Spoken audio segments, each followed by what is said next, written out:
Bienvenue sur Creators Jungle, podcast de l'agence 3ème Web.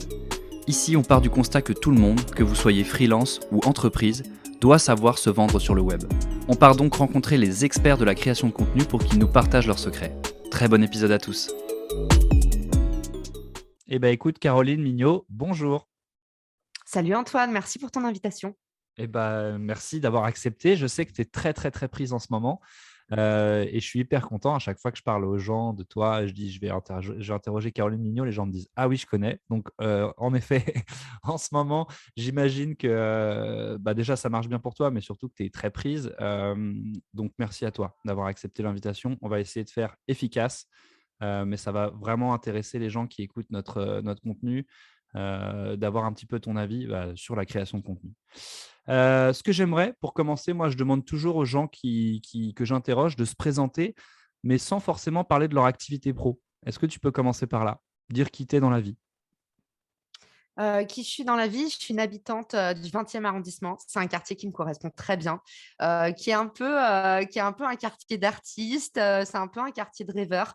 C'est un peu un quartier où on se regarde pas trop et les gens vivent ensemble. Et je trouve que du coup, si je dois pas te parler de mon activité professionnelle, peut-être que voilà, je peux te partager ce petit bout de ma vie. C'est l'endroit où j'ai choisi d'habiter et le Ok. quartier où je me sens bien. Voilà. Donc, tu as un côté artiste. Ah oui, clairement. Ouais. Tu es originaire de Paris? Tu as toujours vécu à Paris? Je suis originaire du 93 Ouais. et après, je suis partie pendant 8 ans à New York à la fin de mes études et je suis rentrée à Paris accidentellement il y a 2 ans.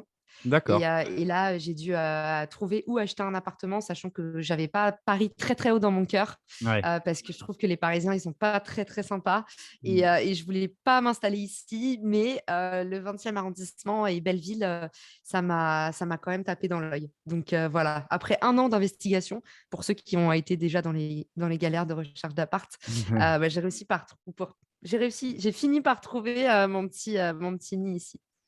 Ok, trop cool. Merci pour cette petite présentation. Donc, une artiste qui vit dans le 20e. Tu as l'air de quelqu'un de plutôt optimiste. Je me trompe? Clairement, hyper optimiste. En fait, je ne sais pas si je suis optimiste, mais en tout cas, je suis quelqu'un de j'ai une nature très heureuse. Très heureuse Ce et qui très angoisse, énergique. ce qui angoisse beaucoup de gens, Antoine, figure-toi. Il y a plein de Ouais. gens qui sont très inquiets pour moi et qui me disent, mais relâche. Et en fait, c'est pas du stress, c'est de l'enthousiasme et c'est vraiment ma nature. Mais Bah, ça angoisse les gens. ouais, je peux comprendre, mais c'est très cool. En effet, tu dégages beaucoup d'énergie et on se demande en effet comment tu tiens la route parce que moi, du coup, qui ai préparé un peu cette interview, il y a beaucoup de choses que tu fais sur une journée, j'imagine. On va en C'est parler. vrai. Mm. On va passer tout de suite un petit peu sur ton activité pro. C'est quand même ça qui nous intéresse aujourd'hui. Ma première question, en fait, ça va être très simple. C'est pourquoi le marketing? Alors, pourquoi le marketing? Parce que je vais me pencher ensuite sur Marketing Square, hein, qui est ton podcast, Ouais. le principal. Et du coup, j'ai regardé ton parcours et je vois que tu viens de ce monde-là. Comment tu as atterri là-dedans? Je trouve déjà que c'est une excellente question, Antoine, et c'est pour ça que j'ai eu le regard vide. C'était pas un regard, décontenancé, c'était un regard inspiré parce que tu te souviens, on a ouvert sur, enfin, en tout cas, tu as tout de suite tilté sur le côté artiste. C'est vrai Mm, que je pense que ça fait pas tellement partie de mon branding. Je suis tellement tout le temps dans l'analyse, mm, que peut-être je dégage moins ce côté artiste. Mais en fait, ce qui me plaît vraiment dans le marketing, c'est que, justement, quand j'ai fini mes études, je voulais un peu être une artiste, mais le monde de la culture, aujourd'hui, il n'y avait pas beaucoup d'opportunités. Quand moi, j'ai gradué à la fac, tous ceux qui partaient en médiation culturelle, on ne les revoyait plus. ouais, Et tu vois, c'était un peu et pourtant, c'était ça qui me plaisait. Et je pense, en fait, ce qui m'a plu dans le marketing, c'est je trouve que c'est un art qui se vend. Et ce que j'aime beaucoup, tu vois, c'est la dimension sciences humaines, justement, et sciences sociales. Et là, ça rejoint la dimension analytique, mais c'est en fait observer qu'est-ce qui fait réagir les gens, qu'est-ce qui fait rêver les gens, et qu'est-ce qui permet en fait d'enrober un usage. Donc, tu vois, aujourd'hui, c'est quoi la différence quand tu consommes un objet et quand tu consommes un objet rare ou mm, précieux ou de luxe ou un objet que quelqu'un d'autre veut, tu vois. Et en fait, je trouve que pouvoir changer comme ça la perception ou l'usage que les gens font d'un même objet, bah, c'est une forme d'art. Voilà. d'accord. Et bah, réponse très complète et très inspirante. Bon, en tout cas, je Tu comprends l'attendais pas l'inspiration. celle-là. Ouais, non, c'est clair. Non, non, intéressant. Et OK, du coup, marketing, et c'est pour ça que tu t'es lancé là-dedans. Tu avais besoin de créativité, tu avais besoin de faire rêver les gens et de te faire rêver toi Mmh. aussi. Bah, en tout cas, j'ai jamais vu, tu vois, j'aime pas et d'ailleurs, ceux qui me connaissent le savent, je suis pas du tout dans l'aspect vente, Ouais. en tout cas vente forcée. Moi, j'ai la magie du marketing, c'est qu'en fait, normalement, tu pas besoin de vendre. On crée des concepts qui font en sorte que les gens, ils viennent et ils en veulent plus et tu as juste à écouter ce que disent les gens et à créer un moyen de les faire rêver. Mais tu vois, du coup, souvent, quand j'entends le marketing: «Ah, c'est fait pour vendre, c'est tout pour le business». Mmh. Moi, j'ai vraiment le côté marketing très pur, très sciences humaines, rendre le monde au contraire encore plus beau et faire en sorte qu'on ait plus envie de faire plus de choses, de donner des capacités pour créer tout ça. Moi, c'est ma OK, vision du marketing. trop cool. Et bah, comme d'hab, énergique et inspirant. Hem, on va passer un petit peu au podcast. Alors, raconte-nous un peu ton parcours, sur la partie podcast. Où est-ce que ça a commencé? Pourquoi? J'ai l'impression que tu es allé très, très vite sur cette partie-là. Oui, en fait, le podcast a commencé, parce qu'il y a eu des signaux forts. En fait, maintenant, on dit, quand tu lances, un compte social ou un podcast, en fait, il faut réaliser que c'est un business en ligne, tu vois? En fait, il y a tellement d'opportunités maintenant de monétisation pour les créateurs, que quelque part, maintenant, faut bien comprendre que quand tu lances un compte social ou, un podcast, ben, en fait, tu montes une boîte. C'est Mmh. carrément une boîte, ça se market et en fait, ce qui s'est passé, c'est que j'étais sur Clubhouse, qui est, un réseau social sur la voix où en fait on crée des rooms audio et en fait, le succès est arrivé de façon un peu, incongrue sur cette application. Moi, j'ai toujours, eu l'habitude de pas du tout être dans une position experte, d'être, dans la position de celle qui est sur le terrain et en fait, je documentais tout ce que je vivais, donc les réussites bien sûr, mais aussi les échecs du genre, bah, tombez pas dans ce trou que je viens de me prendre, du genre: «Ah bah, telle fonctionnalité, je l'ai testée avant vous, et j'ai fait ça» et en fait, je pense que c'est ça que les gens aimaient bien, c'est que c'était sans phare Mmh. et du coup, c'était très vrai et en fait, Clubhouse, cette tonalité-là a bien marché. C'est que moi, ayant l'héritage des États-Unis, quand je suis arrivée en France et quand j'ai vu en fait, qu'on n'aimait pas partager ses idées parce que, Mmh. on se disait: «Ah mais si un concurrent m'entend, il va me prendre mon idée», pareil, les créateurs de contenu, ils voulaient pas non plus trop partager leurs idées parce qu'ils disaient: «Ah mais celle-là, si on l'a pas partagée en mode gratuit, bah, ça veut dire que je peux la monétiser» et Ouais. en fait, je me disais: «Waouh, enfin, vous créez des problèmes». Moi, je trouve, heureusement que, tu vois, le progrès social, ce n'est là que parce que les gens, ils ont commencé à partager l'information au plus grand nombre et du coup, je me dis: «Bah, moi, je monétise d'autres choses, mais je peux pas monétiser, le partage de l'information» et Mmh. du coup, sur Clubhouse, on a eu beaucoup de succès parce qu'on a fait des rooms, no bullshit où on disait la vérité et des gens qui étaient, tu vois, des experts LinkedIn, machin, bah, en fait, quand, ils sont dans les conditions du direct, tu te rends compte qu'il y a plus tellement d'expertise et il y en avait plein. Non, mais c'est vrai, franchement, Ouais, les ouais. masques sont tombés et c'est marrant parce que, nous, à ce moment-là, on s'est dit: «En fait, il y a un truc, il y a une situation de monopole sur, les mêmes gens en marketing qu'on voit tout le temps, qui sont genre les experts du marketing, marketing gourou». Mais au final, bah, quand on a vu ce qu'ils donnaient en direct, on s'est Mmh. dit: «Mais on a rien à leur envier» et du coup, on a commencé à faire de plus en plus de médias. Fabien, mon compatriote sur, Clubhouse, il s'est lancé sur YouTube, et moi, j'ai dit: «Bah, moi, je vais lancer un podcast» et ce sera un podcast où en fait, bah, on n'invite pas, monsieur et madame de l'entrepreneuriat, les gens qui ont levé des fonds, les gens qui ont déjà tout.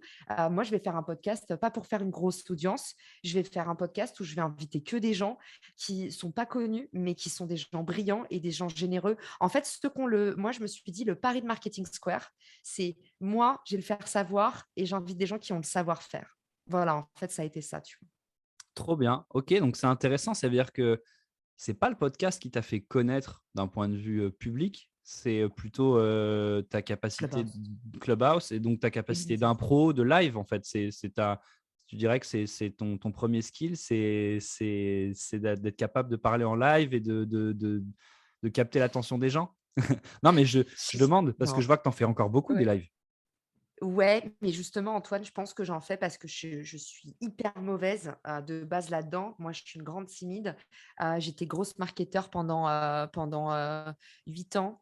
presque 9 ans en fait. Donc je faisais, vous connaissez ce genre de boulot, c'est des boulots de geek quoi. On n'est jamais, en contact avec le client. Moi, je lançais des campagnes d'acquisition, Mmh. donc c'est des boulots où, tu peux bosser en pyjama et en plus tu bosses sans horaire, tu bosses comme un âne. Du coup, quand il a fallu, faire le zouave, devant les caméras, quand il a fallu, moi, c'était hyper compliqué et c'est l'entrepreneuriat qui m'a forcée à avoir, cette image sociale, qui m'a tu vois? Et après ça s'est fait le personal branding, ça s'est fait naturellement Ouais. et il y a pas d'injonction à, tu vois? Mais de base, ça me fait très plaisir que tu me dises ça, et si vous m'écoutez, dites-vous que c'est vraiment pas un talent que j'ai, c'est que je pense que j'étais tellement mauvaise là-dedans que par contre ça m'a donné faim et je me suis dit: «Lâche pas, continue à en faire jusqu'à devenir», et tu sais, là, tu connais la règle, quand Ouais. tu es pas bon dans quelque chose, tu le fais 100 fois et tu deviendras forcément bon. En tout cas, Ouais. on aura l'impression que tu l'es. Moi, je dis souvent: «Si ça te fait peur, vas-y». Après, on ne sait pas ce que ça donnera, mais mais en tout cas, c'est un peu, mon motto à moi.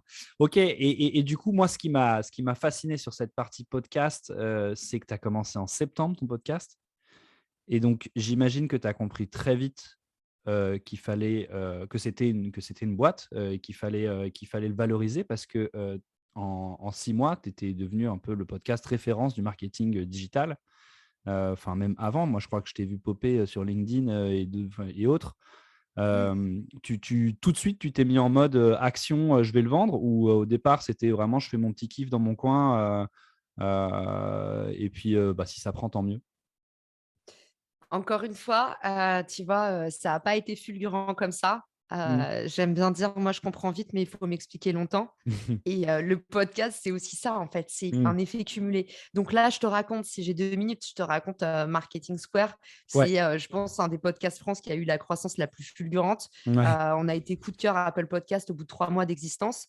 Mais si je te dis la vérité et qu'on a un petit peu plus de temps pour en parler, moi, je vous dévoile les coulisses, c'est beaucoup moins glamour. C'est qu'en fait, de base, j'avais déjà lancé un podcast qui s'appelait Les Rendez-vous du co-marketing et ouais, je faisais une conférence, hier justement sur le podcast et je racontais en fait qu'est-ce que j'ai changé entre un podcast, mon premier podcast, la même personne, des thèmes marketing, Antoine. En 8 mois, j'ai fait 300 écoutes, là où sur Marketing Square, en 8 mois, j'ai fait 250 000 écoutes. ouais. La Donc vache. en fait, c'est pas mais En fait, tu as pas hésité à reprendre à zéro, quoi? c'est ça et c'est ce que je voulais dire aux gens, en fait. Je voulais dire: «Regardez», souvent on se dit: «Ah mais je suis mauvais, je suis pas fait pour ça». C'est pas vrai. Le Mmh. problème, en fait, le différentiel entre ces 2 podcasts, il y a 8 mois d'écart, c'est la même personne qui dit les mêmes choses et en fait, ce que j'avais pas craqué, c'est comment on market un podcast. Parce que ça, en fait, ça s'invente pas. Moi, je dis souvent aux gens: «Tu arrives pas sur un marché en te disant, c'est toi qui vas changer le marché. C'est à toi de Ouais, t'adapter au marché» et il y ouais. a des règles et c'est comme sur les réseaux sociaux. Il faut comprendre les règles, il faut comprendre comment c'est foutu si tu veux craquer le truc et c'est tout. C'est énorme que tu rappelles ça, c'est exactement ce que je voulais parce que nous, on est exactement dans ces sujets-là avec mon compère, où, moi, j'avais mon petit podcast avant, qui faisait, même pas 300 écoutes par épisode et puis, on a décidé de nicher un peu plus nos sujets, voilà, déjà, on a appris en une dizaine d'épisodes, on s'est dit: «On recommence» et puis là, on est dans le dur où tu vois que tu fais pas d'écoute au départ et tu te dis: «Waouh!» et en fait, voilà, on apprend petit à petit les codes et on y retourne, quoi. Mais en effet, je pense que c'est un marathon, c'est ça que tu veux dire, quoi. Ça se fait sur la durée, il faut prendre de l'expérience et pas lâcher le truc. Exactement et il y a des règles élémentaires, tu vois? Il y a des piliers, je me souviens plus, de tête, la conférence, c'était hier, mais du coup, dans ma conférence, c'est, ah si, je m'en souviens, identité, éditorial, diffusion, communauté et repurposing et du coup, c'est une conférence qui fait, 1 heure et demie et l'idée, c'est de dire: «Bah, regardez, c'est le même podcast, c'est la même personne, c'est la même tête sur la cover et j'avais tout fait de travers et en fait, bah, vous pouvez passer de 300 écoutes à 250 000» et ça, c je trouve ça cool comme message parce que, tu vois, Antoine, souvent, les je me souviens plus de la stat aberrante que j'avais lue sur le nombre de podcasts lancés qui ont moins de 10 épisodes. Ouais, Parce que les pauvres gus, ils se sont dit: «Ah, je suis pas fait pour ça». Tu sais, tu écoutes ta voix, tu te dis: «J'ai une ouais. voix pourrave» et en Mmh. fait, je me dis: «C'est horrible, les gens, ils arrêtent». Alors qu'en fait, bah, ça vaudrait le coup de faire une petite formation ou genre de se mettre vraiment dans le truc, Ouais. parce que c'est évident, tu vois? En activant ces 5 piliers, de façon simple. Parce que moi, si je l'ai fait, je suis pas graphiste, je suis pas podcasteuse, je suis pas une bonne technicienne. Mmh. Par contre, j'ai compris des recettes marketing et voilà comment craquer le truc, ça fonctionne. ténacité, mais surtout, comme je te dis, avoir l'humilité de se dire, je ne vais pas craquer le truc comme ça, en mode, à pas arriver en mode wannabe, genre j'ai un concept, mais vraiment bien comprendre que c'est une méthodologie et que c'est un business. Donc, il faut faire les étapes indispensables, comme une marque. Ouais. Et d'ailleurs, tu les partages beaucoup, ces tips. Tu l'as dit tout à l'heure, tu l'as dit que tu es plus pour le partage que pour. Et ça, j'ai trouvé Ouais. ça intéressant. Je m'étais noté une question là-dessus. C'est-à-dire que le fait de partager autant tous tes tips qui t'ont aidé à créer ton podcast et à en faire une marque qui a de la valeur, tu penses que ça te rapporte plus de les partager que de les garder pour toi? Franchement, je me pose même pas la question de Ouais. combien ça me rapporte. Aujourd'hui, j'ai un Non, je toit parle au-dessus pas de la en tête. chiffres, hein, mais Ouais. je veux dire en valeur, quoi. Moi, je sais ce qu'un podcast peut apporter à quelqu'un, tu vois, même avec une petite expérience. Et j'imagine que tu t'es dit à un moment, bah, en fait, si je donne des tips et que je donne les chances aux autres de faire pareil, j'aurai plus de retour sur investissement, qu'il soit financier, humain ou autre, que si je ne le fais pas. Bon, c'est une question un peu bateau, hein, mais Franchement, non, c'est pas si bateau que ça, mais je pense que vraiment, en fait, c'est pas comme si c'était un choix. Moi, il y a un défaut que j'ai pas, c'est que je peux pas être calculatrice, par exemple, parce que je ouais, suis hyper spontanée. Et souvent, si tu avais mes meilleurs potes en face de toi, ils te diraient que je suis exactement la même personne. Genre, si là, on va boire une bière à la fin du podcast, tu vas voir que je suis exactement la même que s'il y a 800 personnes dans un live. ouais. Et en fait, je pense qu'il faut pas lutter contre ta nature. Mm. Et pour le coup, moi, me suis jamais trop posé de questions. En fait, ça me rend heureuse de partager. Ça me rend heureuse quand les gens ils réussissent grâce à moi. Je me dis pas, ah, c'est un truc que j'aurais pu mettre à mon profit. Mm. Ou en fait, je me dis trop bien. Mais qu'ils en soient conscients ou pas, je me dis c'est ma réussite. En fait, j'arrive à me dire qu'il n'y a pas de séparation entre moi et les autres. Et ce truc-là me rend heureuse. Et du coup, je me dis, bah, peut-être que je me ferais plus de ronds si je gardais ces trucs pour en faire des formations payantes. Mais en fait, à la fin, on va tous au même endroit. Et le seul Ouais, truc que tu emportes, c'est des souvenirs. Et moi, ça me rend vraiment heureuse de fonctionner comme ça. Voilà. très bien. One life. Non, mais faut le dire. Ouais, Quand je te dis, à chaque fois que j'aurai une stratégie, je te le dirai. Là, il n'y a vraiment pas trop de stratégie. ok, ça veut dire que, ok, non, non, mais très clair, ça c'est hyper intéressant pour nous. C'est-à-dire que ma question suivante, allait être, qu'est-ce que ça t'a apporté le podcast si tu devais choisir un ou deux sujets aujourd'hui, c'est quoi ouais, le retour sur investissement de tout ce temps que tu as passé à créer du contenu, quoi? Franchement, tu vois, c'est marrant, le top of mind, là, le truc, dès que tu m'as dit qu'est-ce que ça t'a rapporté, le premier truc qui me vient, la plus grande joie que j'ai eue, mais vraiment, hein, no bullshit, je te jure que c'est les invités, à Ouais, quel point ils sont saucés. En fait, c'est des gens qui sont brillantissimes, mais qui savent pas se vendre, qui savent pas se mettre en avant. Pourquoi? Parce que ça, c'est des nouveaux codes. mmh, Et nous, on a eu la chance d'être un peu là-dedans. Et il y a un moment dans nos vies où on s'est, tu vois, soit quelqu'un nous a mis dans ce truc-là, soit on a dû, ou alors on a glissé sur une peau de banane, on est arrivé là. Mais en mmh, tout cas, je trouve ça ouf parce qu'il y a des gens comme Sachine Sierro, tu vois, c'est des personnes, rien que de t'en parler, là, ça me donne des frissons. C'est une invitée de mon podcast qui a fait 2 épisodes, qui est une marketeuse, tu vois, c'est pas une wannabe. Moi, j'aime pas avoir dans le podcast que des générations fake it until you ouais, make it, ouais, les nouveaux experts, les gens qui cartonnent sur LinkedIn. Genre, moi, j'ai que des gens généreux qui aiment partager et je m'en fous de leur taille d'audience ou de leur machin. Sachine, c'est quelqu'un, ça fait 20 ans qu'elle fait du marketing. On se dit, oui, le gros marketing, les nouvelles méthodes, c'est bien. Mais je te jure que la nana, quand tu l'entends parler, tu te dis, mais c'est Seth Godin, c'est pas possible. En fait, les gens qui font du marketing depuis 20 ans, c'est pas des gros ringards, c'est aussi des gens qui ont un recul que nous, on est ouais, incapable. Ah ouais, je te jure. Et notre génération, on a souvent tendance à penser, oui, l'expérience, c'est du bullshit. La jeunesse, on est plein de fraîcheur, on a craqué des trucs que les autres n'ont pas. Bah, franchement, écoute l'épisode avec Sachine, tu verras. Et Sachine, ça m'a beaucoup touchée parce qu'elle a reçu une vague. Et tu sais, c'est les gens qui n'ont pas l'habitude de se mettre sous la lumière des projecteurs. Et en fait, bah, tout d'un coup, il y a une découvrabilité de 10 000 personnes mmh, et qui arrivent vers elle et qui lui disent c'est dingue ce que tu fais, tout ça. Mais les gens, des invités qui se sont passés dans le podcast, il y en a qui ont créé leur propre podcast, il y en a qui ont lancé leur format live. Il y en a qui ont pu créer leur activité, à qui mmh, ça a rapporté plein de nouveaux clients. Enfin, ça, c'est la vraie grosse magie et c'est ce qu'on veut tous faire quand on est entrepreneur, ouais, c'est changer la vie des gens. ouais, ouais, ouais, Avant mes auditeurs, c'est mes invités. Et ça, on n'en parle pas assez chez les podcasteurs, mais franchement, mes invités, moi, trop, trop, trop contente. Après, les messages d'amour que j'ai reçus qui sont ouf. Et après, le fait que maintenant, j'ai un sponsor. Donc, du coup, mon podcast me rapporte plus que des leads. Donc, j'ai toujours la partie, les gens viennent s'inscrire sur Richmaker où ils téléchargent mon application Refer. Mais maintenant, en plus, le sponsor me rapporte des sous qui me permettent de m'acheter. Tu vois, j'avais un micro Amazon à 100 euros. Honnêtement, moi, rien à faire, hein. Ça faisait très Ouais, bien le taf. ouais. Mais ça fait plaisir, tu vois, de me dire, ah, Tu te là, fais un maintenant, kiff. j'ai un monteur. J'ai un Ouais. monteur qui m'aide, j'ai un nouveau micro et derrière cette matérialité, c'est vraiment le côté, je me professionnalise et je me donne les moyens de progresser dans cette nouvelle activité. Et donc, voilà, mais tu vois, oui, j'ai gagné des sous avec le podcast, mais tu vois, je les ai réinjectés dans le podcast. Donc, au Ouais. final, C'est c'est pas pour se faire des ronds, tu vois.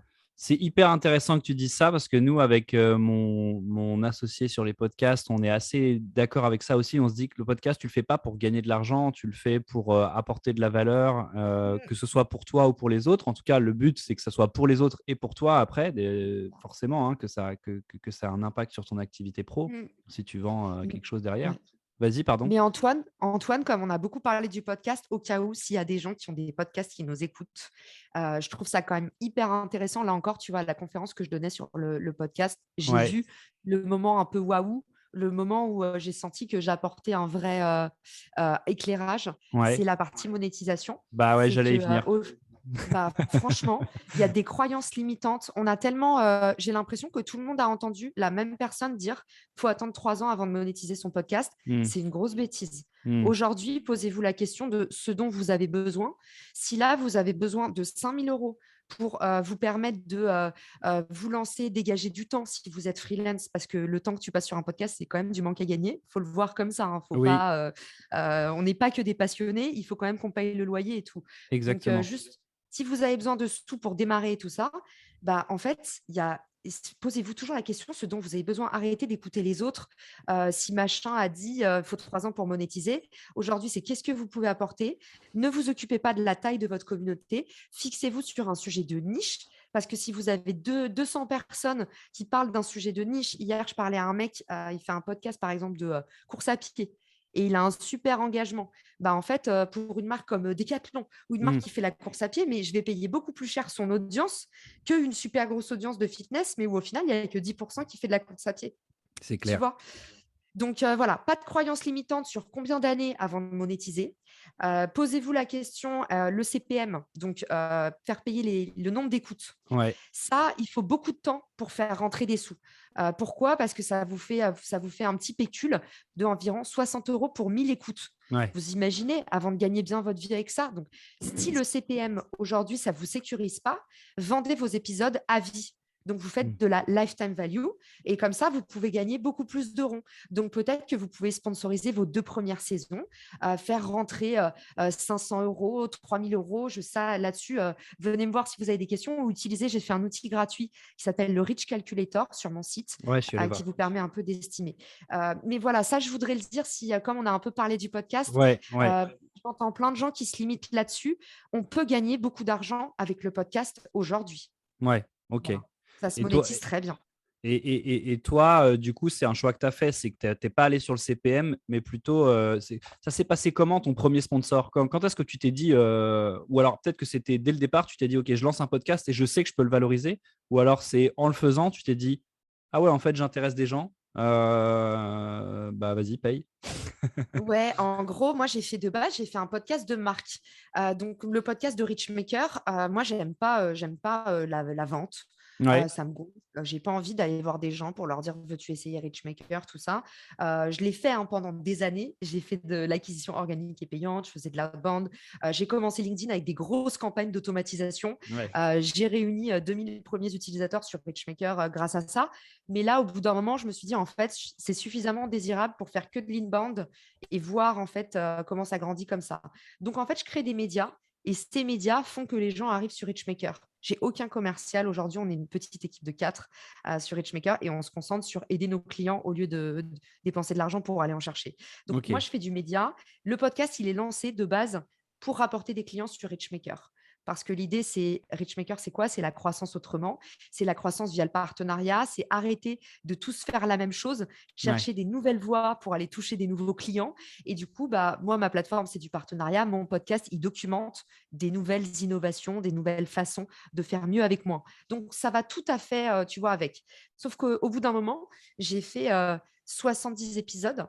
Et en fait, mon podcast, c'est mon levier d'acquisition numéro un. Donc, je me dis, en fait, ça fonctionne du feu de Dieu. Hmm. Et plein de gens me posent la question de la monétisation du podcast. Et pour te répondre sincèrement, Antoine, j'en savais foutrement rien. Hmm. Donc, encore une fois, c'est parce que là, je me suis cassé le nez, j'ai testé des trucs que je peux vous partager ça. Et je peux vous dire, ça, c'est une bêtise pour moi, ça, c'est machin, ça, c'est vrai. En fait, à ce moment-là, il y a plein de gens qui me disent monétisation, monétisation. Moi, j'ai créé cet outil qui s'appuie sur la valeur du média payant Ouais. en disant, voilà, aujourd'hui, 60 000 écoutes de podcast, ça vaut ça. Comme ça, tout le monde le sait et l'information, elle circule. Mais derrière, je ne pouvais pas tellement conseiller les gens. Et je me dis, tu sais quoi? Pourquoi est-ce que j'essaierai pas de sponsoriser mon podcast? Et à ce moment-là, en fait, je mets une annonce sur Richmaker, donc ma plateforme de partenariat qui est faite pour ça, qui est faite pour dire, OK, trouve une idée compatible, une idée business compatible. Je mets une annonce et je dis, bah, Marketing Square cherche un podcast. Je match avec Iconosquare, du coup, qui est une plateforme de gestion de réseaux sociaux. Donc, 100% dans mon audience. Moi, je suis une plateforme, je suis un podcast de marketing. Donc, pour un outil marketing, c'est cadeau, c'est pile poil dans la cible. Ouais. Et en fait, je commence ce partenariat avec Iconosquare. Et du coup, l'idée, c'est que moi, quand je te dis partenariat, c'est que mon approche du sponsoring, c'est particulier, hein, mais c'est après 10 ans d'expérience que Ouais. je vous partage ça. C'est qu'en fait, c'est comme dans les relations humaines, plus tu commences par donner, plus en fait, tu n'as même plus besoin d'aller chercher des sponsors parce que soit ton sponsor, il est tellement refait que tu deviens indispensable et il te re-signe. C'est ce qui s'est passé avec Iconosquare qui devait faire 1 mois. Au final, ils en ont fait 2. Et là, on va le refaire dans pas longtemps. Hmm. Et soit, en fait, il t'amène d'autres gens parce qu'il est tellement content. Et tu vois, là, on a du coup, il y a par contre une ear fatigue. J'ai remarqué qu'au bout d'un moment, il faut varier les sponsors. Donc, moi, je ne propose pas des plans annuels. Je voudrais que mes sponsors, ils restent 1 mois maximum. Là, on a, avec Ouais. Iconosquare, on a partagé parce que ça marchait bien. Mais commencez par donner. 2, si vous voulez optimiser vos résultats, construisez-vous un portefeuille. C'est plus efficace parce que, en fait, au bout de 60 épisodes, par exemple, sur Richmaker, c'est pour ça aussi que j'ai arrêté, Antoine, je me rendais compte que je faisais rentrer moins de leads. Et Ouais. là, je te jure que c'est vrai. Donc, j'ai arrêté Iconosquare et j'ai remis un coup de Richmaker parce que j'en avais besoin niveau acquisition. Et paf, on a reçu encore genre 5 clients là en 2 jours de sponsoring, 5 nouveaux plans. Donc, tu D'accord. vois, je me dis, il y a une fatigue. Et par contre, tu vois, dès que tu remets un nouveau sponsor, les gens ils se disent, ah, le sponsor, il a changé. Ah, mais oui, tiens, Richmaker, je voulais tester. Donc voilà, c'est mes petits conseils. Bah, j'en aurai d'autres. Je veux Ouais, pas. et d'ailleurs, on peut les trouver sur ton contenu, hein. Enfin, moi, j'en ai vu des dizaines, hein, des conseils. J'avais pris des notes de tout un live que tu avais fait, que j'avais partagé avec mon pote associé, et ça a beaucoup de valeur. Après, c'est beaucoup de contenu et ça dépend de chacun de où il veut placer la jauge. C'est intéressant, tu vois. Tu disais, il faut donner, mais en même temps, nous, on est partisans de dire, en effet, il faut donner plus que de demander, mais il faut quand même trouver placer la jauge suffisante pour dire, bah, quand même, il faut que je bouffe. Donc, Bien sûr. Alors, voilà. ouais. Alors, ce que je veux dire par là, juste au cas où, tu as raison, ça prête à confusion. Quand je dis il faut donner plus dans un partenariat, qu'est-ce que ça veut dire? Ça ne veut pas dire ronger votre frein pendant la négociation. Hmm. Ça veut dire une fois que le contrat il est négocié, il est signé, faites plus. Je vous donne Ouais. un exemple. Nous, avec Iconosquare, on a négocié du coup, c'est un contrat d'influence. Donc, ça inclut, vous garantissez des vues, vous garantissez des écoutes. Et en fait, à côté de ça, moi, par exemple, je fais des LinkedIn Live. Je fais des LinkedIn Live sur des sujets où j'utilise Iconosquare, puisque forcément, ce n'est pas pour rien que je les ai choisis, c'est un outil que Ouais. j'utilise. Je parle de, par exemple, comment on fait pour faire progresser sa page entreprise LinkedIn. Mhm. Et à un moment, je parle des statistiques. Je mets Iconosquare, j'appelle Tania, qui est la partnership manager de Iconosquare, et je lui dis, est-ce que, en fait, je vais parler de vous dans mon live de demain. Est-ce que tu veux faire gagner des plans Iconosquare? Comme ça, les gens, je sais qu'ils ont envie de s'inscrire parce qu'ils sont dans la démarche de faire grossir leur page entreprise. Je lui dis comme ça, vous, ça vous fait de la noto. Et moi, les gens, ils sont contents. Bah, ok, Caro, ouais, vas-y. Donc, en fait, là, j'ai fait une formation LinkedIn sur les fondamentaux de LinkedIn et tout. On me demande quel outil j'utilise. Ouais. Iconosquare. En fait, tu vois, dépasse ce que je veux dire, c'est pas pendant la négociation, Donne plus que rabaisse-toi. ce que tu as promis. Ok. Ouais, j'ai compris. Ouais, c'est ça. Et ça, franchement, franchement, il y a peu de gens qui veulent le faire, surtout dans l'influence. En général, les gens se Ouais. disent: «Ah bah non, le client, il a signé ça», mais en fait, ça va te changer la vie, même toi, de pas compter, tu vois? Je suis d'accord et c'est bien, enfin, on comprend bien la part des choses entre, bosse pas gratuitement, sois pas un pigeon, mais par contre, Bien sûr. donne plus pour, créer, un vrai partenariat, en fait. Tu rajoutes de l'humain, Ouais, quoi, de la confiance. bien sûr. Trop cool. Écoute, hyper intéressant. Je glisse rapidement sur malheureusement, le podcast, en effet, on pourrait en parler 3 heures et c'est vraiment ce qui, moi, me passionne et beaucoup de gens, enfin, c'est de la création de contenu donc je voulais vraiment qu'on commence par là, parce que enfin, pour nous, tu es vraiment devenu une référence, hein, dans le domaine. Faire monter un podcast comme ça en moins d'un an, c'est assez brillant, c'est réussi, quoi. Hem Tu utilises aussi beaucoup LinkedIn. Moi, ce qui m'intéressait de savoir, déjà, c'est quand est-ce que tu as compris que LinkedIn pouvait être un vrai levier, d'inbound, ou pas juste une plateforme sur laquelle on partage, son CV, quoi? Parce que j'ai l'impression qu'il y a vraiment une explosion des créateurs de contenu sur LinkedIn, et de l'influence, mais que c'est assez récent. Enfin, avant, on y allait pour chercher un boulot, en fait. Mmh. En fait, je pense que le moment où j'ai compris que ça marchait vraiment, parce que je t'explique, sur LinkedIn, on sait tous, on peut faire des likes, on peut faire des commentaires, on peut faire, des milliers de vues, des millions de vues même. Mmh. Hem, Ça pour moi, c'était des vanity metrics. C'est top, ça fait plaisir, mais c'est pas ça qui va te permettre de lancer ton business ou de le faire tourner. Ouais, OK. Donc, moi, j'ai toujours, pas trop aimé les réseaux sociaux et je pense que ça a été, une vraie force. C'est que je suis jamais trop tombée dans le truc de: «Ah, tout le monde m'aime, machin». J'ai tout de suite compris qu'en fait, des commentaires, oui, bien sûr, les gens sont gentils et ils t'aiment peut-être vraiment, mais tu vois, enfin, Ça veut faut dire que pas tu as pas s'attacher à ç ramené c'est pas via LinkedIn que tu vas chercher des leads principalement? si, Ah si, oui. ce que je veux dire, c'est que je vais te raconter, pas le moment où j'ai craqué que LinkedIn, je faisais des vues, des likes et des je vais te dire le moment où j'ai compris que LinkedIn avait un vrai impact sur mon business et Mmh. ça, tu vois, il y a une énorme différence. C'est-à-dire qu'aujourd'hui, vous avez des gens qui font, des millions de vues, qui ont beaucoup d'engagement et derrière, en fait, ils vendent pas. Mmh. Donc ça, il y a une vraie, dichotomie, il y a un clivage, entre les 2, donc il faut faire un petit peu, attention. Le moment où j'ai compris qu'il y avait un vrai impact, c'est que si tu veux, pendant 1 an, j'ai parlé de partenariat à mon audience. J'ai parlé de co-marketing, tout ça et c'était super, ça marchait. Mais j'utilisais des recettes LinkedIn qui marchaient, donc comment tu veux savoir après si les gens, ils sont vraiment intéressés par ton produit? Mmh. Le moment où j'ai compris que ça marchait bien, c'est quand on a lancé Richmaker et qu'en fait, on a dit: «Feu, la plateforme, elle est là» et en fait, là, on a eu mais des tonnes d'inscriptions, tant à tel point qu'on a dû monétiser avant l'heure parce que comme j'avais mis la plateforme en accès gratuit, on avait Ouais, tu enfin, as un pété les volume de serveurs. ouf et en plus pas qualifié et en plus pas qualifié. Je vais te dire et ça, du coup, je vous dis, moi, je vous dis tout, hein. C'est le problème qu'on a eu aussi. C'est Ouais, que, par contre, tu ramasses beaucoup de volume, donc ça marche très fort, faut faire le tri. mais voilà. Donc ça, maintenant, c'est un truc que je déconseille, tu vois, advertise un modèle gratuit sur LinkedIn. C'est trop bien parce que ça a de l'impact, mais pour le coup, il faut mieux advertise un modèle payant, parce que sinon, bah, tu ramasses un petit peu n'importe quoi. Mmh. Donc voilà, nous, on a eu beaucoup, beaucoup d'affluence, et c'était cool. Mais par contre, on a aussi eu, du tout venant et ça nous a demandé du travail. Paradoxalement, encore du manque à gagner, tu vois? Ouais. Donc voilà, quand j'ai lancé Richmaker, je me suis dit: «Ah, ça fonctionne vraiment». Parce qu'avant, j'étais un peu dubitative et j'étais, voilà, je me disais: «J'attends de voir, c'est bien, j'ai des likes, mais tu vois, je me suis pas dit: «C'est gagné». Au début, je me suis un peu dit: «On va voir ce que ça donne, sur le terrain». Et ouais, OK. Et du coup, maintenant, tu t'es mis une rigueur un peu sur LinkedIn. Tu fais un post par jour, 2 enfin, je crois que c'est 3 par semaine que tu fais, non? Je fais un post par jour sur Un post LinkedIn, par je jour? pense. Parfois, j'en fais OK. même 2. OK. J'ai aucune, vraie rigueur dans le sens, moi, je suis pas quelqu'un, je vais pas dormir si j'ai pas fait mon post du jour. OK. Mais par Parce que contre, ça prend du temps, effectivement, ça aussi. Pardon, excuse-moi, je t'ai coupé, mais ça, c'est enfin, tu vois, il y a de la réflexion au bout d'un moment pour, aller chercher un post par jour sur un sujet qui intéresse.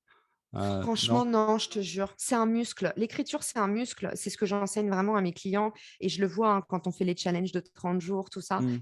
Vous allez voir, faites le test, en fait. vous allez écrire 30 posts et après, le temps de création d'un post, il passe de 1 jour sur mes clients, il passe de 1 jour à 20 minutes. Enfin, Ouais, ça déroule. déjà, lever le blocage de qu'est-ce que les autres vont penser, partir d'un modèle, avoir quelqu'un qui vous a un peu appris les quelques trucs. Si vous écoutez mon podcast, vous connaissez tous les trucs de la rédaction LinkedIn, la base, combien de hashtags, combien de tags, comment être dans les bonnes faveurs de l'algo quand vous appuyez sur publier. Le reste, une fois que tu as la trame, tu as ton sujet et tu as suffisamment d'assurance pour appuyer sur publier, c'est cadeau. Ouais, Ça ok. prend pas beaucoup de temps. Moi, j'écris souvent mes posts dans la queue du Franprix quand je fais mes courses parce que le Franprix de rue de Belleville, oui, c'est ça, Il est rue de Belleville, blindé. c'est pas rue des Pyrénées. Il est blindé et du coup, genre, j'ai toujours 20 minutes limite d'attente et du coup, je fais mon post à ce moment-là et tu verras que il y a 3 posts sur le podcast, ça c'est clair, mais sinon, tu verras que en général, mes posts, c'est un Ouais. peu le truc que j'ai vécu pendant la journée, quoi. Ok, ok. Bon, bah intéressant. Écoute, j'avais interrogé déjà pas mal de monde sur les stratégies en ce moment de production de contenu sur LinkedIn et aujourd'hui, je trouve que c'est plus intéressant de parler du podcast avec toi et de Richmaker. Donc, on va y venir parce que quand même, c'est un des sujets centraux de ton activité et je t'ai un peu fait souffrir en parlant d'autres choses avant, mais c'est des sujets qui t'intéressent quand même, qui te passionnent. Donc, je pense que c'est pas un drame. Vas-y, raconte-nous alors, qu'est-ce que Richmaker, même si tu l'as déjà un peu dit, est-ce que tu peux nous pitcher le Richmaker en 2 minutes? En gros, Richmaker part du constat qu'aujourd'hui en France, on ne sait pas faire du partenariat. Tout le monde a compris que le partenariat, ça marchait, que c'est le secret des boîtes en hyper-croissance. Mais aujourd'hui, c'est hyper difficile de l'appliquer à son propre business. Pourquoi? Hmm. Parce que déjà, travailler avec sa propre équipe, c'est pas facile. Alors en plus, travailler avec une équipe en externe, voilà. Hmm. Donc nous, ce qu'on veut faire, c'est permettre de rendre le partenariat accessible à tous. Donc les secrets des boîtes en hyper-croissance pour tous les petits business. Et aujourd'hui, en fait, c'est le moyen le plus héroïste, le plus cost-efficient de croître.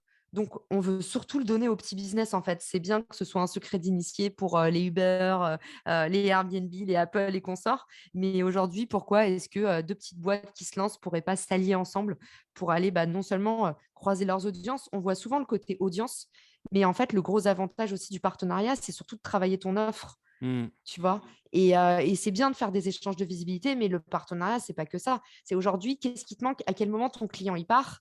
Bah, fais Ouais. un partenariat avec l'étape d'après et non seulement tu vas augmenter tes revenus, mais en plus, tu vas faire davantage de rétention de clients et ton offre, elle est plus sexy. Donc, en plus, ton acquisition, elle va être simplifiée. Ben, en fait, Ouais. ça coche toutes les cases, tu vois, de la chaîne de création de valeur. Et moi, c'est ça que je veux mettre en place à disposition des petits acteurs, de ceux qui sont sous-staffés, de ceux qui n'ont pas le temps et qui peuvent pas gérer un partnership manager à temps plein pour s'occuper de ça.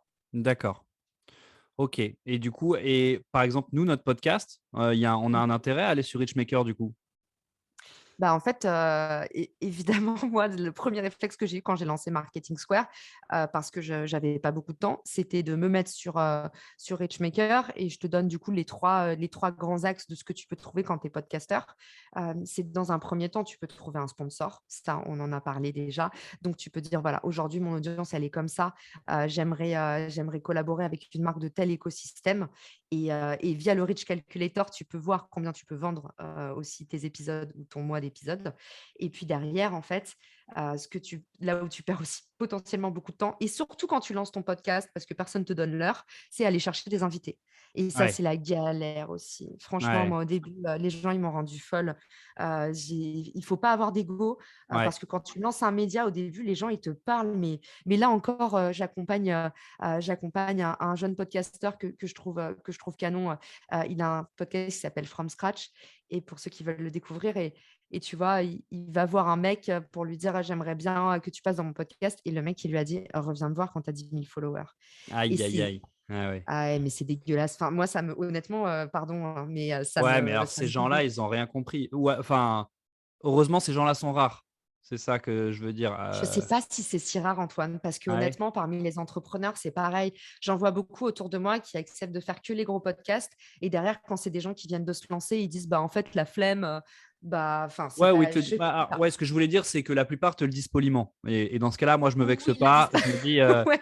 la plupart, je me dis, je reviens dans quelques vues, Ouais, mais en tu effet, vois, ça m'est… ouais, vas-y. Pardon, je t'ai coupé.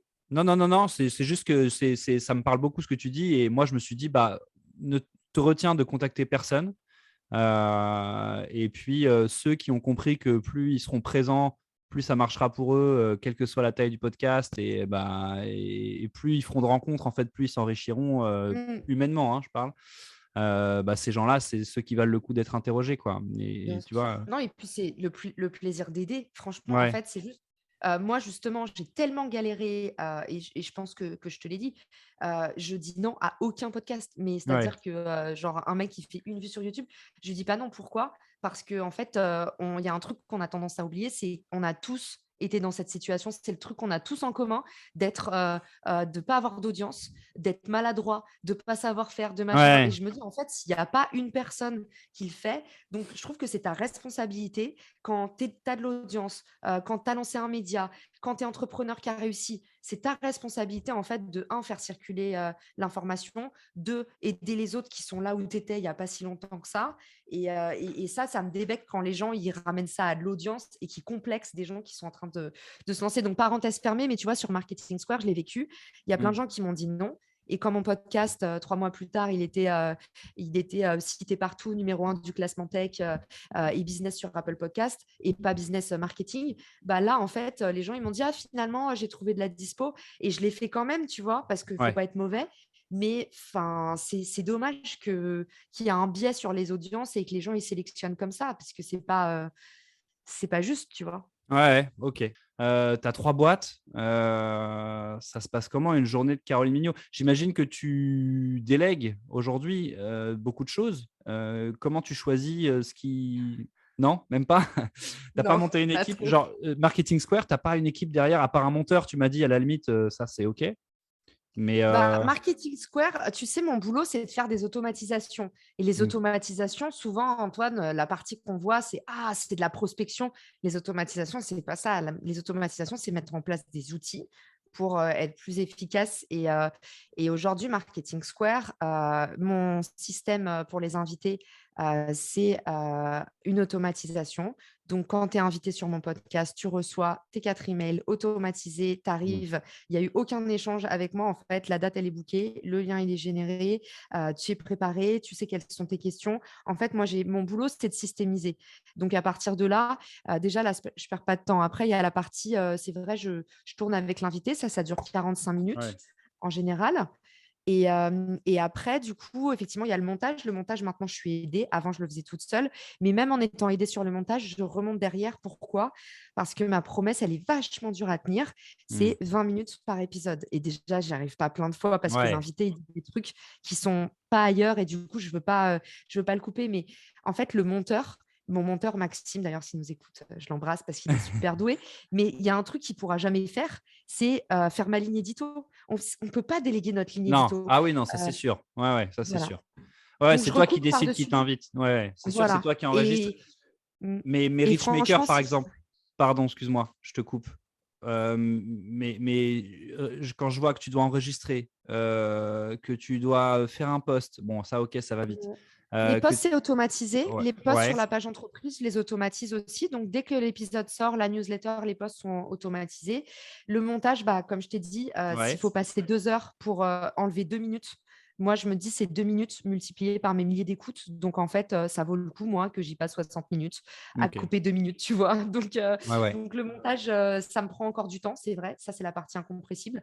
Tout le reste, c'est automatisé. Et mon post sur LinkedIn, mon podcast, je le connais par cœur. ouais, Je sais quoi dire sur mon invité. Encore hier, on me disait à une conférence, ah, c'est bien, il y a du timbre dans tes posts. C'est parce que justement, en fait, je copie-colle pas ma description d'épisode. Je raconte un truc qui s'est passé et je suis là depuis mon téléphone. ouais. Je le fais, ouais, ça me prend 20 minutes. Honnêtement, les gens se rendent pas compte. C'est pour ça que je vais sortir un vlog là-dessus, Antoine. On me dit toujours que ça prend beaucoup de temps de créer du contenu.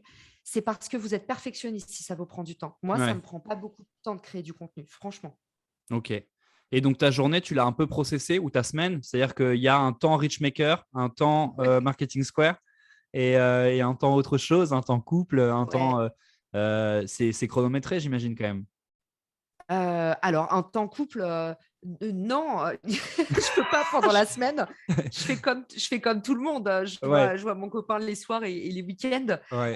Mais donc, j'ai pas un temps couple dans la semaine. Mais par contre, effectivement, millimétrer, Non, mais je te dis ça c'est parce que horrible. moi, il peut m'arriver de bosser jusqu'à minuit, tu vois. Et du coup, Ah, le temps famille, il faut être chaud pour trouver une place dans la semaine autre que le week-end, tu vois. c'est Mais vrai. Après, mon mec qui est entrepreneur aussi, et ça aide. ouais, Et vous du avez le coup, même moi, je rythme. bosse jusqu'à 2h30 du mat. Parfois, on bosse ensemble. Et oui, c'est vrai qu'on a des rythmes un peu délivrés. Après, voilà, on est aussi très fêtard. Mhm. Et quand tu es entrepreneur, bah, le réseau, c'est aussi important. Le Ouais. temps libre à pas penser à ton projet, c'est aussi important. Donc, il y a des fois où je me fais des grosses charrettes. Et franchement, en ce moment, surtout là, on est en levée de fonds sur FR. Mhm. Je t'avoue que je dors pas beaucoup. Je me fais des nuits de 4-5 heures. Mais par contre, voilà, il y a des moments où c'est plus cool. C'est ça, il faut jubiler. Mhm. Et voilà. Mais par contre, millimétrer, je n'aime pas parce que je me dis, ça fait vraiment militaire. Et moi, je suis quelqu'un, au contraire, de très relax, tu vois. Je cours tout le temps, mais je suis relax dans le sens où je me dis, on ne sauve pas des vies, tu vois. Ouais, ok. Le mardi, je bosse sur FR. Le jeudi, je bosse sur Richmaker. Le mercredi, j'ai ma room sur Clubhouse et en général, je fais mes podcasts le mercredi après-midi. Et le reste du temps, bah, je mets des meetings avec des gens. Je fais des podcasts comme les tiens où je trouve du temps. Et voilà. Mais il y a quand même effectivement 2 jours dans la semaine. En fait, mes boîtes, il faut au minimum, les boîtes sur lesquelles je suis cofondatrice, mon engagement minimum, évidemment, hein, je bosse un peu tous les jours là-dessus, Ouais. mais c'est un jour par semaine à temps plein en mode gros focus où on bosse avec les équipes produits et après, évidemment, un peu de manute pendant la semaine. Trop bien. Alors ça, c'est vraiment trop bien que tu dises ça parce que moi, c'est, enfin, et beaucoup de gens que je connais, c'est un sujet. Alors moi, ça a été un frein pour me lancer, c'est de te dire, waouh, il faut être hyper organisé. Tu entends beaucoup de gens qui te disent, moi, j'ai un temps pour tout, mon agenda, limite, il y a une case enfant dans mon agenda, et il faut être hyper organisé. Et moi, je suis plutôt freestyle aussi, plutôt à la cool. J'organise mon temps. Et aujourd'hui, bah ouais, j'ai une boîte qui tourne à côté. Mon podcast me prend beaucoup de temps parce qu'il est en lancement. Parfois, tu es un peu dans la culpabilité de te dire, il faudrait que je bosse plus sur la vraie activité, celle qui paye. Et en fait, non, quoi. Moi, tous les jours, c'est un peu le combat de se dire, non, non, fais ce qui te plaît, quoi. Et tant que tu en apportes un peu dans la semaine à chacun.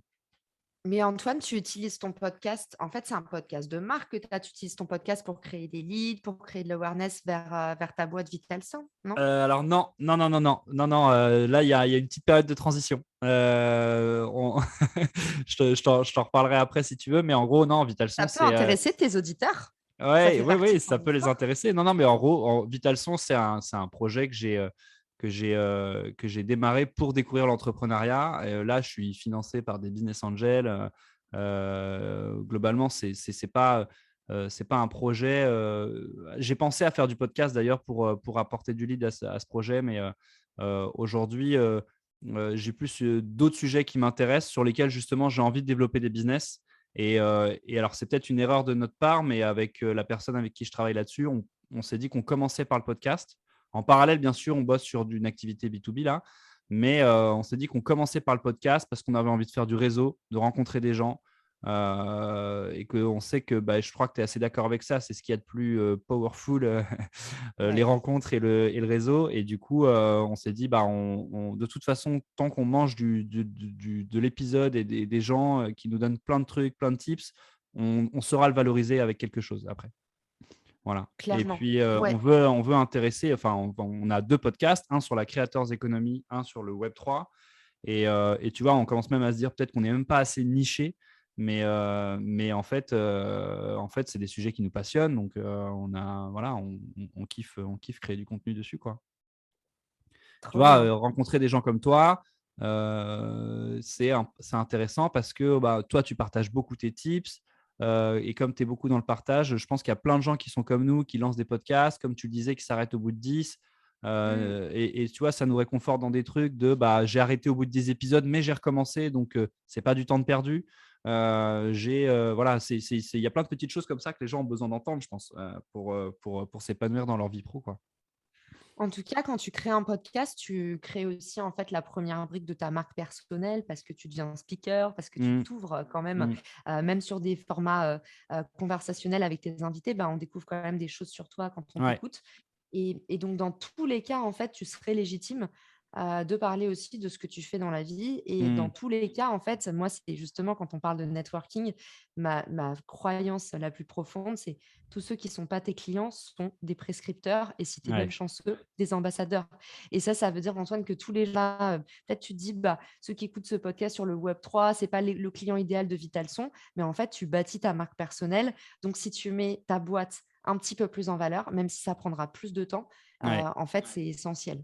Je partage tout à fait cet avis et c'est ce que je me suis dit. Je me suis dit, même si ce n'est pas consacré à ce que fait Vitalson, ce sera consacré à de la valorisation de ma marque personnelle qui, en effet, euh, pourra me légitimer dans d'autres activités. Bon, trop cool, merci. Et du coup, j'ai un peu balayé d'un revers de main Richmaker, mais on arrive à la fin. Je t'avais dit que je ne te prendrais pas plus d'une heure. Euh, je regarde rapidement. Euh, Juste Richmaker, Ouais. j'avais une question. Vous êtes bootstrappé ou vous avez levé des fonds? Un bootstrap à fond. Ouais. En fait, Richmaker, moi, c'est un projet sur lequel, pour l'instant, je ne me rémunère même pas parce que tout ce que je gagne, je le remets dans le produit. Je suis persuadée qu'il y a un marché qui va s'ouvrir sur le partenariat, mais c'est très difficile parce que c'est jeune. Les gens pensent vente, marketing, ça fait sens pour tout le monde.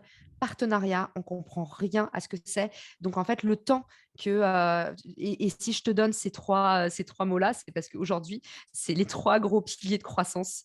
Hmm. Et pourtant, le partenariat, personne ne sait l'expliquer. Marketing, vente, ça intéresse tout le monde. Partenariat, personne. Donc, je sais que Richmaker, c'est un projet qui va mettre plus de temps. Moi, si j'avais voulu m'en mettre plein les poches, j'aurais fait un outil LinkedIn ou j'aurais fait un truc comme ça. Mais en fait, je pense que Richmaker, c'est une boîte qui peut changer notre façon de faire du marketing. Je pense vraiment que c'est le futur du marketing. Et du coup, voilà, je mets pour l'instant, je mets une grosse partie de mes revenus dedans et je le monétise, mais pas pour me payer, pour pouvoir en fait continuer à faire grossir ce produit pour en faire un CRM qui te permette de nouer des partenariats de A à Z. C'est-à-dire que tu arrives, tu dis je suis podcasteur, on dit OK, voilà comment tu peux faire grossir ton podcast grâce au partenariat.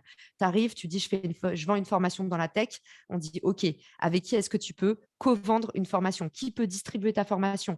Qui peut compléter ta formation avec une capsule sur une autre discipline et tu vends ça pour le même prix, mais du coup, vous touchez plus d'audience.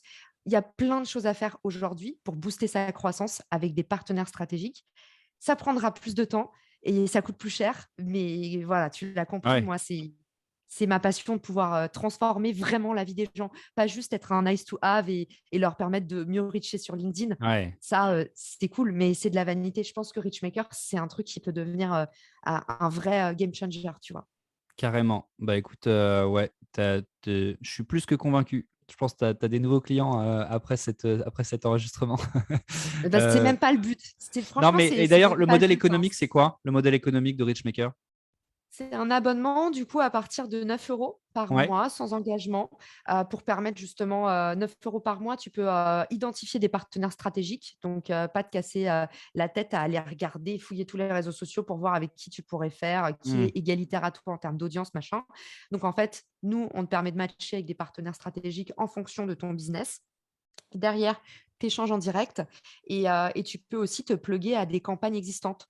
Typiquement, si demain, il y a une marque qui cherche du sponsoring pour un podcast, qui se dit, moi, j'en ai ras-le-bol de payer des posts LinkedIn qui durent 24 heures, 1500 balles à des influenceurs, j'ai envie Hmm. plutôt de sponsoriser un podcast parce que c'est de la valeur qui dure, et ben, ils vont aller sur Richmaker et ils vont matcher avec des podcasts qui correspondent à leur secteur d'activité.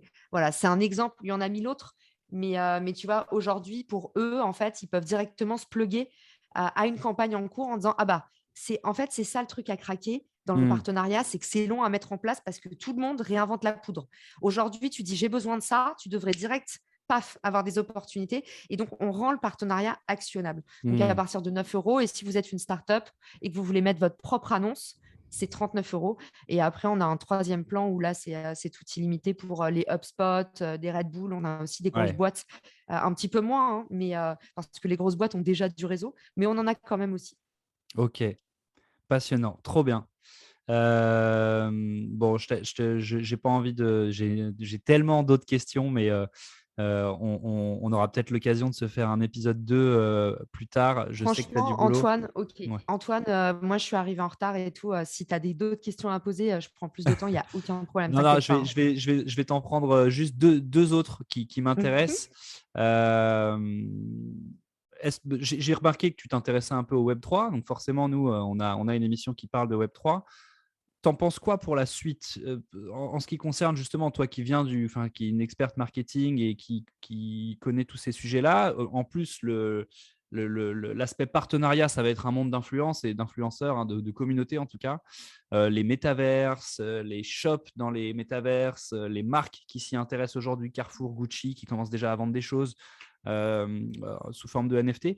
Qu'est-ce que tu en penses de tout ça? Est-ce que toi, c'est un sujet auquel tu t'intéresses un peu plus profondément ou pour l'instant, voilà, c'est quoi les prochains axes marketing autour du Web3? Alors ça mériterait un épisode complet Ouais. parce que pour le coup, effectivement, on est assez à fond dans le Web3 et en fait, pour ceux qui se disent, mais Richmaker, plateforme de mise en relation entre marques, Refer, plateforme de mise en relation entre individus, le trait commun, c'est évidemment le future of work. Et nous, on pense qu'en fait, justement, il y a un truc à craquer dans la mise en relation. Et la mise en relation, finalement, va beaucoup changer avec le Web3 et notamment le fait que on va pouvoir authentifier, vraiment comment je pourrais dire honoriser, s'approprier nos données Ouais. et les monétiser. Et nous, tu vois, sur Refer, en fait, on se dit à terme, est-ce que ça va pas être même un outil Web3 où tu vas pouvoir, en fait, comme un espèce de club d'affaires géant, tu vas pouvoir dire, voilà, sur FR, en ce moment, je recrute tel profil ou je cherche telle personne, tel type de client. Et en fait, à chaque fois que tu as un pote qui te fait une mise en relation fructueuse, il reçoit 200 stars. Et Hmm. les 200 stars, tu peux les transférer en fiat ou en crypto. Est-ce Hmm. qu'on ne peut pas craquer un truc comme ça, tu vois? Est-ce que du coup, le smart contract est automatiquement généré quand tu fais une mise en relation? Donc, tu peux traquer qui t'a présenté qui. Hmm. Il y a plein de choses à faire. En tout cas, le truc qui me parle le plus dans le Web3, c'est la partie économie des créateurs, évidemment.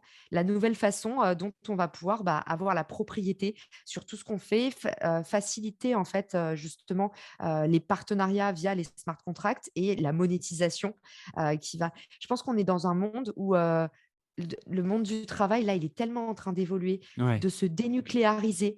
Tu vois ces collectifs de freelance, d'ailleurs, il y a déjà des collectifs de freelance Web3 qui se sont dit, en fait, nous, on en a marre de travailler comme ça, on a envie de plus de liberté, plus d'agilité.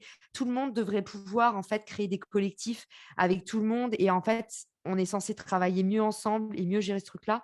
Voilà, pour moi, le Et mieux Web3, partager la valeur.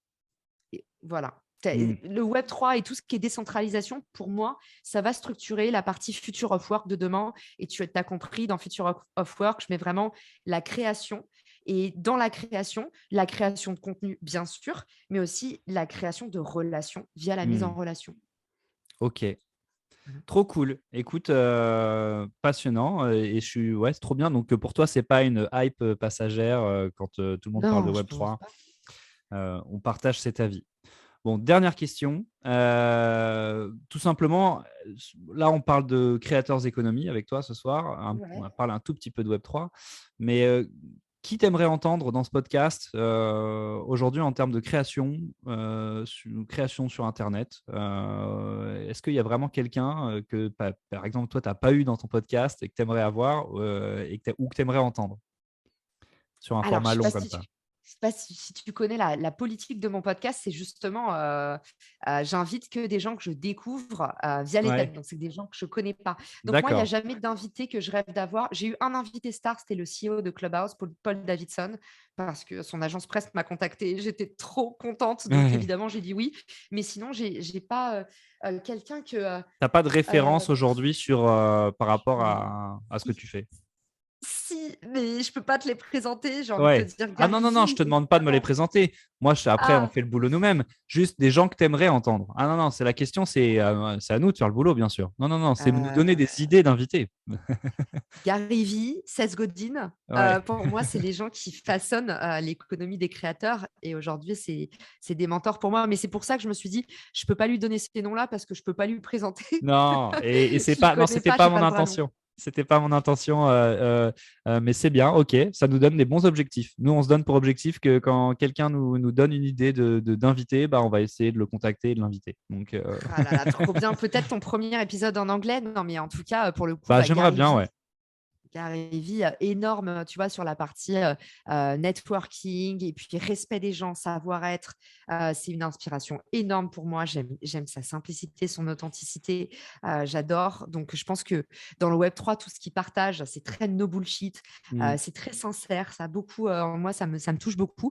Et puis d'un autre côté, Seth Godin sur les communautés, l'impact des communautés, la résurgence du tribal dans nos sociétés.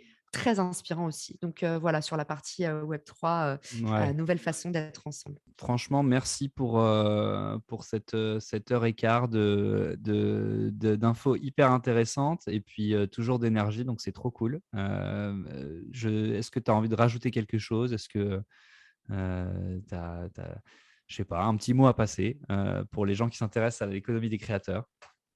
Ou qui s'intéresse à ton podcast. Écoute, j'ai passé un super moment avec toi. C'est pour ça que j'ai pas vu le temps passer. Merci pour ta gentillesse. C'était un échange hyper agréable.